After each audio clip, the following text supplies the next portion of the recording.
Hi, my name is Mohammed and welcome to my presentation on the new Isle of Axholme, the Transient Masterplan. According to The New Scientist, it is reported that sea levels will rise globally by 2 meters every century for the next 1,000 years. In the next 100 years alone, over 300,000 people will be made climate refugees in the north of England.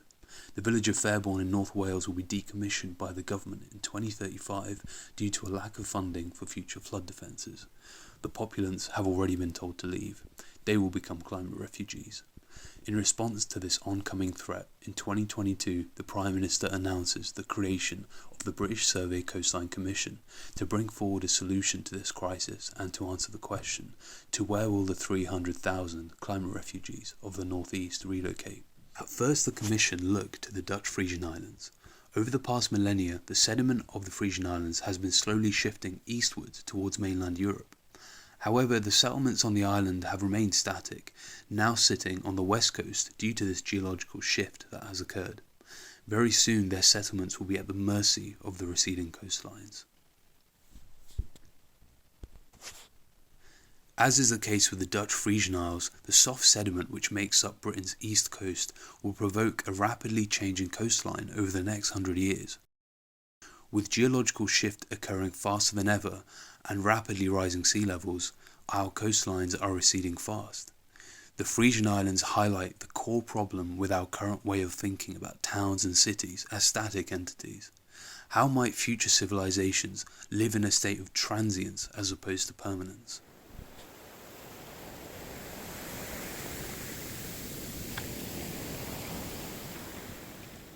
Some contemporary problem solving on the matter looks to almost exclusively take humanity out to the oceans and forget our heritage as a historically terrestrial species. However, our culture and our heritage as humans has always been intrinsically tied to the land. Robert Macfarlane speaks of this phenomenon when he says, "We tend to think of landscapes as affecting us most strongly when we are in them or on them, when they offer us the primary sensations of touch and sight.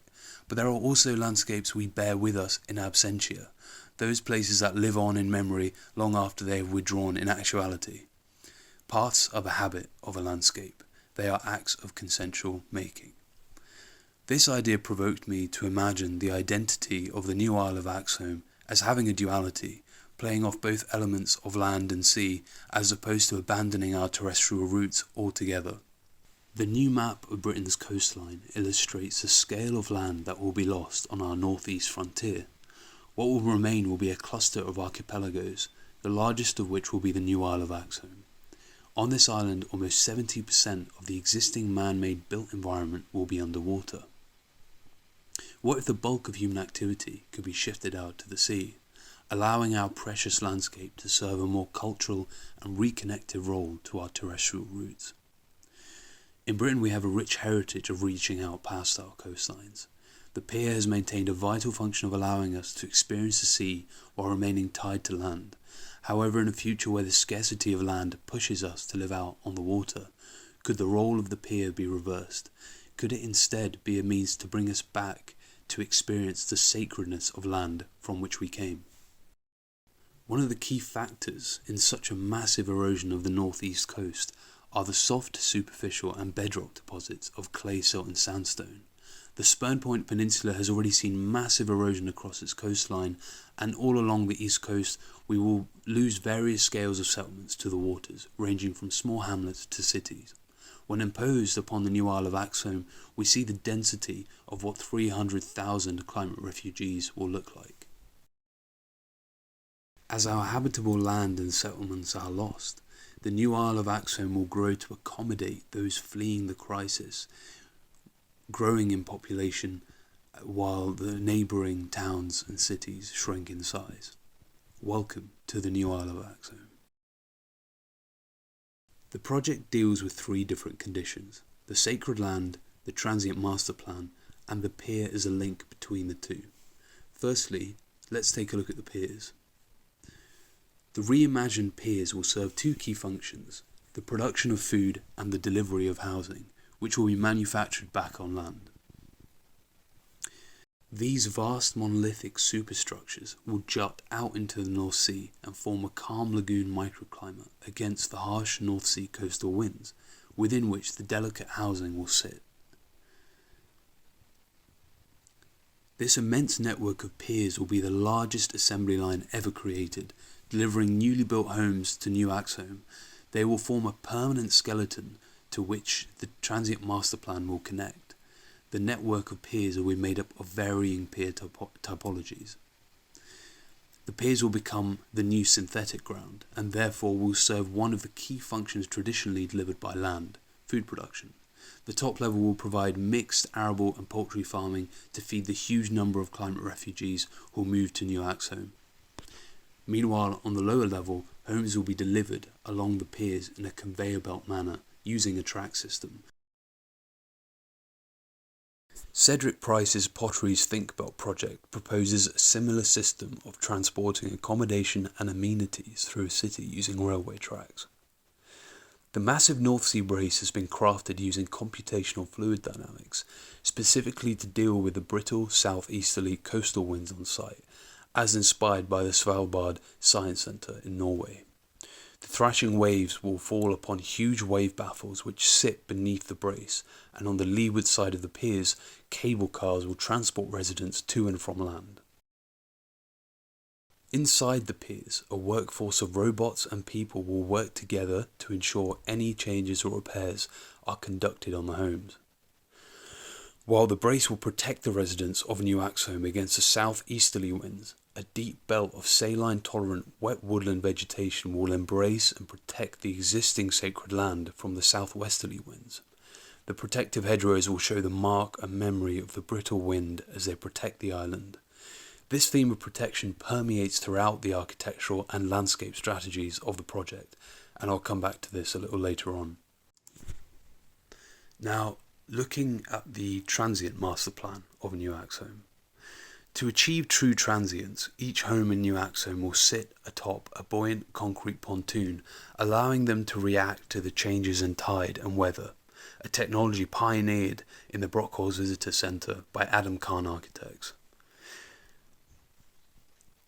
The placement of New Axholme was defined through a series of initial site analysis, and for clarity, I'll be referring to the highlighted area as New Axholme and the entire island as the new Isle of Axholme. Firstly, the windward and leeward fronts on the island were defined. This then led to a SWOT analysis of the site, looking at factors such as topography, existing settlements, wider context and secondary connections, prevailing wind, wave direction, and sun position. Studying the city of Venice allowed a series of master plan patterns to emerge for what makes a successful maritime city, such as defining primary, secondary, and tertiary circulation lanes, defining front and backs for each home, creating a hierarchy of stopping points throughout the master plan, providing servicing lanes from behind neighbourhoods, and placing the heart of the scheme at a respective distance from the existing settlements of Epworth and Haxey, so as to give it its own discernible identity. And the entire master plan is anchored back to land by the two manufacturing facilities.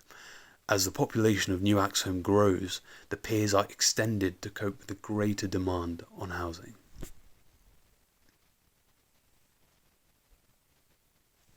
The master plan accommodates a variety of densities and topologies of housing, as well as a tiered hierarchy of circulation. The master plan is, by all definitions, fairly typical of a town with a diverse mesh of neighbourhoods. One of the topologies are the favelas. This topology came about due to the immediate influx of climate refugees from nearby towns. As a result, a highly dense topology emerged from the fast organic growth of cheaper high-density housing. The favela neighbourhoods cling to the massive piers, seeking refuge from the rough North Sea gust, and the homes are fitted with vertical allotments for domestic food production. Each neighbourhood has a large water purification tank and mini hydroelectric power plant, which stores energy in battery packs on the seabed. Each household is also fitted with a small hydro generator and mini water storage tank. Procurement. Each home is built from a variety of modular components. Replaceable cassettes make up the external and internal walls, and a roll cage forms the primary structure of each house. Additional attachments and customizations can be made to each home depending on the homeowner. The purpose of adopting this modular language is to drive down the cost and waste during procurement, so as not to break the public purse and to balance out the high cost of constructing the peer network. Industries outside of construction have already refined their procurement loops through many decades of innovations. For instance, in the consumer electronics industry, the modularity of an iPhone allows for the use of fewer stakeholders in the procurement process, which saves on waste and capital. Thus, this saving is reflected in the relatively low cost of purchase for a consumer. This is due to the application of innovations such as establishing a localized base of industry and economies of scale. AHMM's Burntwood School and Urban Splash have employed similar innovations in the past, so there is some precedent for it in the construction industry. The above procurement loop is what we see in the construction industry today. With so many stakeholders, the cost of transport and the cost of many subcontractors, this produces capital-heavy final cost. However, the procurement loop beneath is the one new Axholme will adopt, a highly refined procurement process with innovations applied, which will drive the cost of each dwelling down from around 2,000 square meters to lower than 1,000. So how will this look for the consumer? The prospective homeowner will log on to the new Axholme website. They will choose the size and width of their plot, and they will choose the number of rooms and floors and even the facade materials of their home. They will simply order, and this order will be delivered through the peer network and onto the new Isle of Axholme. The manufacturing and fulfillment factory will be where each home starts its production and will anchor the scheme back to land. The challenges presented to us recently by coronavirus have forced us to abandon previously outdated notions and adopt new solutions to adapt to a new reality. Similarly, the construction industry must use the opportunity of rising sea levels to abandon old systems in favour of new, cleaner, more cost-efficient ones. We must abandon our allegiances to previous forms and put function front and centre. Last but not least, the sanctity of land. As mentioned at the beginning, Rob McFarlane's book instigated the idea that the meaning of land will become more and more precious as sea levels rise. Although New Axholme proposes adopting a transient lifestyle out on the North Sea, our desire to walk in a wood, to forage, to make tracks, and to impress ourselves onto our landscape is part of who we are as humans. Artists and poets throughout history are a testament to our romantic ties to our landscape, but the landscape has also served the vital role of feeding us. In the new Isle of Axholme, the land will continue to serve this function, to feed the residents of New Axholme. So to sum up, the landscape will serve two core functions: to protect the existing high-value terra firma and buildings from the southwesterly winds and rising sea levels, and providing food. This map marks the existing sacred assets on site, such as St Andrew's Church in Epworth and the existing school. However, in a future where land is scarce, even a farm fence or a dirt track can be imagined as being something special. Expeditions will be led back to the land, and the very things we see as the ordinary today will be seen as extraordinary in this new world. The Scilly Isles southwest of England also exist in saline wet conditions that maintain a rich farming culture. There, the edge condition uses topographical incline and deep hedgerows to protect farmland from the rising tides and coastal currents. To protect the existing sacred assets on the island, deep hedgerows and a series of banks will form the edge condition of the new Isle of Axholme, as shown in blue. Further inland, hedgerows will be used to define farm boundaries, as they have done in the past, and swathes of saline-tolerant wet woodland will embrace buildings and parks to preserve them as best as possible for our future generations to experience. Exploration of the landscape becomes a rich procession through space. In order to preserve the sanctity of land, the base of industry will sit at the highest points on the island, surrounded by a deep wet woodland buffer to protect it, while also minimising its impact on the surrounding landscape, as inspired by the Hope Cement Works manufacturing facility in Castleton. Due to the sanctity of the harvest, fruit, vegetables and herbs become the main form of currency in New Axholme. In the heart of the scheme sits the Grand Vizier's Palace, the highest authority in New Axholme. Harvesting food will be the means by which the residents of New Axholme will return to the land of their ancestors, and as the ever-changing seasons illustrate the immense transience of our landscape, the harvest on the piers will change also, reminding us again of our cultural past and beckoning us to impress, romanticize and gather. But in the end, The great monolithic concrete piers that will take us out to the seas to ensure our survival will fall and crumble like all structures before them, for our condition is always changing, always transient. Thank you for listening.